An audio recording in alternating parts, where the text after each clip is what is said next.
Good evening, friends. Today we are going to discuss, or I am going to share the topic antibody engineering with you. We all know that antibodies and their functions, and here we are going to discuss the structure and functions of antibody in a deep method, and also we are going to discuss the main topic antibody engineering, which it is a method for producing antibody and in a bulk and efficient and simple way. Nowadays we are using many antibody engineering methods. Some of them are discussed here, and we could look into the antibody engineering. I already told you that in recent years, antibodies have become increasingly accepted for the therapeutics for human diseases. Especially we are using for cancer, viral infection and autoimmune disorders. The MAPs, monoclonal antibodies, have been used as diagnostic and analytical reagents since the hybridoma technology was invented in 1975. The man-made antibodies was named by Cesar Milstein, who was one of the inventors of monoclonal antibody technology. Until the late 1980s, antibody technology relied primarily on animal immunization and expression of engineered antibodies.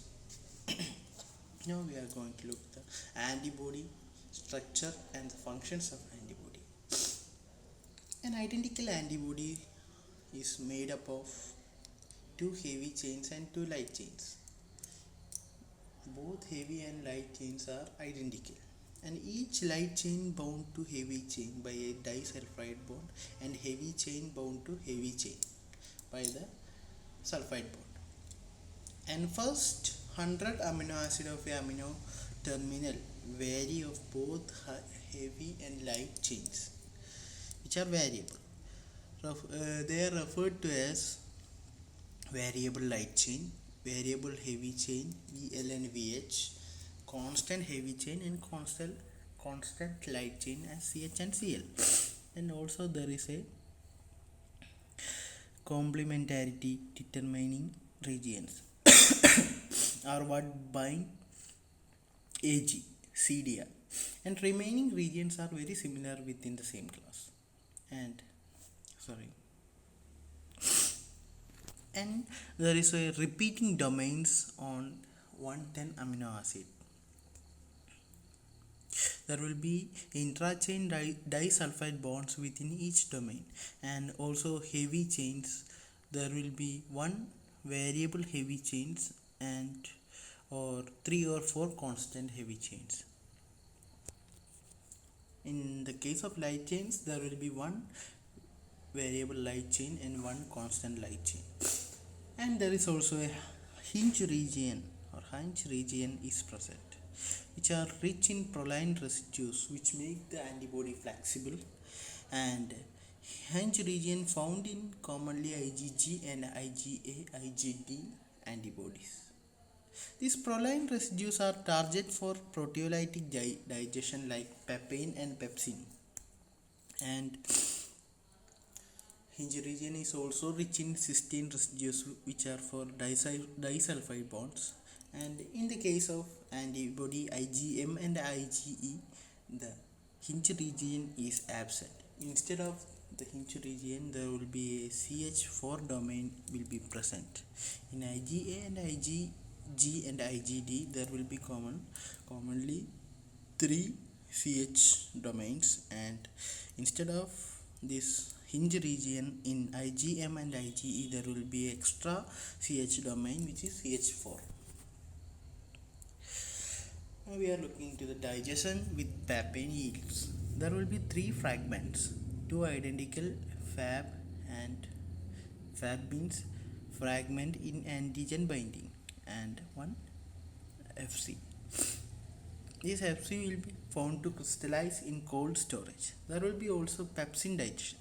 In pepsin digestion, there will be 2 FAB will found or fab will be found, there will be no FC recovery, it will digest entirely.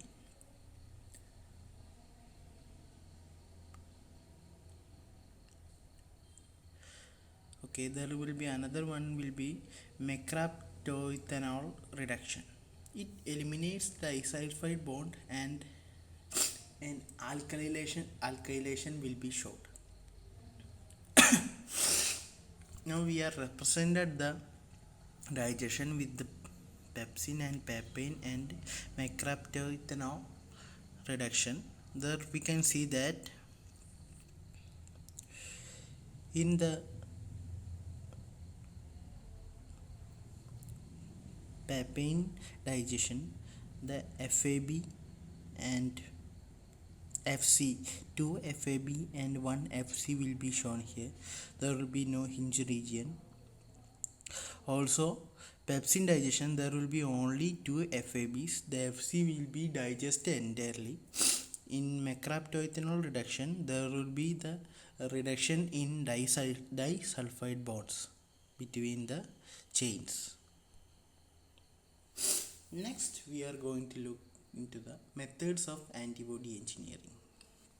We have many methods, but we are discussing the hybridoma development and novel mapped monoclonal antibody development technology and purification and antibody heterogeneity and recombinant and chimeric antibodies and human antibodies. This is the hybridoma technology. Here we will inject an antigen into the mice and we will took the antibodies from the spleen cells like HGPRT plus or IG plus, or there will be mortal cells, and we will also take myeloma cells, HGPRT, IG and immortal cells, and we will fuse them in PEG.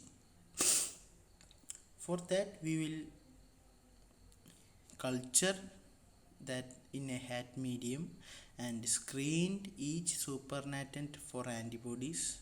Then we will be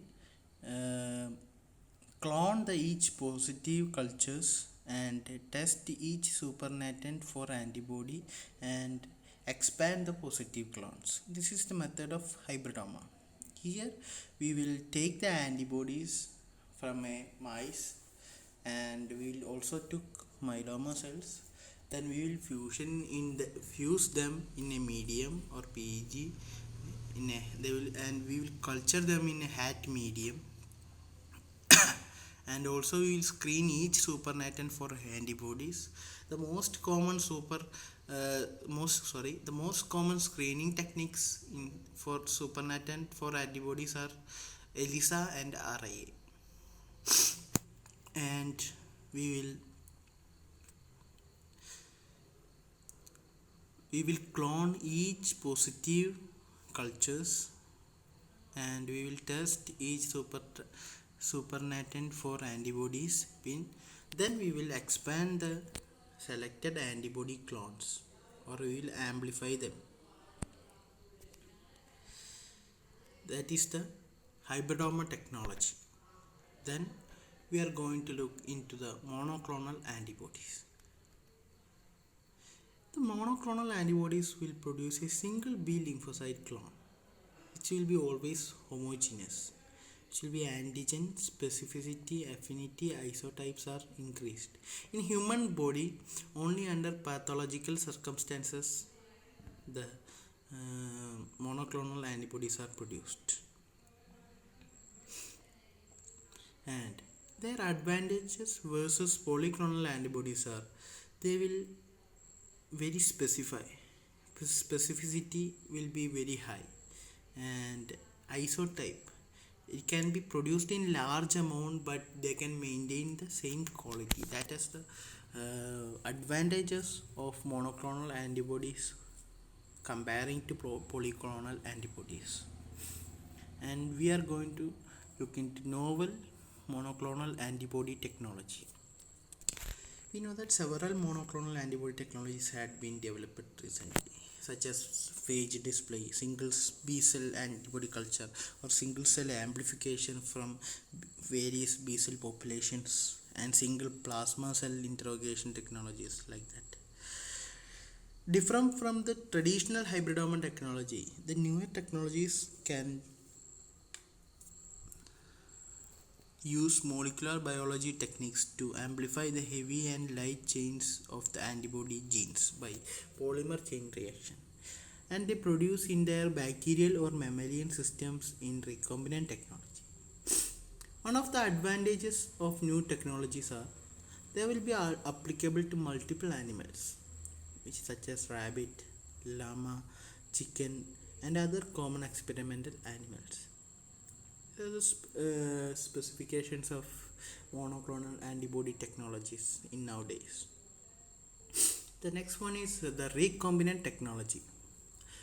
Recombinant technology is the production of recombinant maps, involves repertoire cloning or phage display, yeast display technologies, or recombinant antibody engineering involves antibody production by the use of viruses or yeast rather than mice. Here we are using the virus or yeast for producing antibodies. These techniques rely on rapid cloning of immunoglobulin genes to create libraries of antibodies with slightly different amino acid sequence from which antibodies with desired specificity and can be selected. The advantage of recombinant technology is here we are using the yeast or virus for uh, antibody engineering. So in here we can do the rapid cloning of immunoglobulin gene segments, or we can create the gene libraries or sorry not gene antibody libraries with a less time limit, and we can set a library of antibodies with slightly different amino acid sequence, and also we can select the antibodies desired antibodies which can have the specified desired specificities. That is a peculiarity of recombinant technology. And next one is the chimeric antibodies. Production of chimeric mouse human monoclonal antibodies. Chimeric mouse human heavy and light chain expression vectors are produced. Here these vectors are transferred into the antibody myeloma cells. The culture in ampicillin medium selects and transfects the myeloma cells that secrete the chimeric antibody. While there will be structurally similar difference between mouse and human antibodies, but they were sufficient to invoke a immune response when the murine monoclonal antibodies were injected into humans, resulting in the rapid removal of the blood as well as systematic inflammatory effects, and the production of the human anti-mouse antibodies will occur. The recombinant DNA has been explored since the late 1980s to increase the residence times. In one approach, mouse DNA encoding the binding portion of the monoclonal antibody was merged with the human antibody, producing DNA in living cells. The expression of this chimeric or humanized DNA through the cell culture yield part mouse, part human antibodies. Here we are making the humanized or chimeric antibodies which have the both characters of human and mouse antibodies, but it will be sufficient to invoke the immune response when the antigens are entered into the body. That is the peculiarity of chimeric antibodies. Here we could see that the mouse Ig genes are selected and also human Ig genes are selected, and they will be fused and made them into chimeric Ig genes. Then they will be transferred into the mammalian cells, and this process is called genetic engineering. And the next step is selection. We will select the clone that showing the antigen specificity and high expression level of chimeric IgG, and we will select the antigen which have shown the high expression and antigen specificity, and we will purify the chimeric IgG which have a desired specificity, and we will amplify them. This is the method of chimeric antibodies. And next one is the humanized antibodies. Ever since the discovery that monoclonal antibodies could be generated, scientists have targeted the creation of fully human products. So that's the next step of innovation. We are decided to use the fully human products in the case of pharmaceuticals or antibodies. They take that decision to reduce the side effects of the humanized or chimeric antibodies. There will be two successful approaches have been identified. One is transgenic mice and phage display. As of November 2016, the 1319 cells fully human monoclonal antibody therapeutics on the market were derived from transgenic mice technology. These antibodies have been approved to treat cancer and cardiovascular diseases and inflammatory diseases and macular degeneration, and also in transplant rejection and multiple sclerosis and viral infection.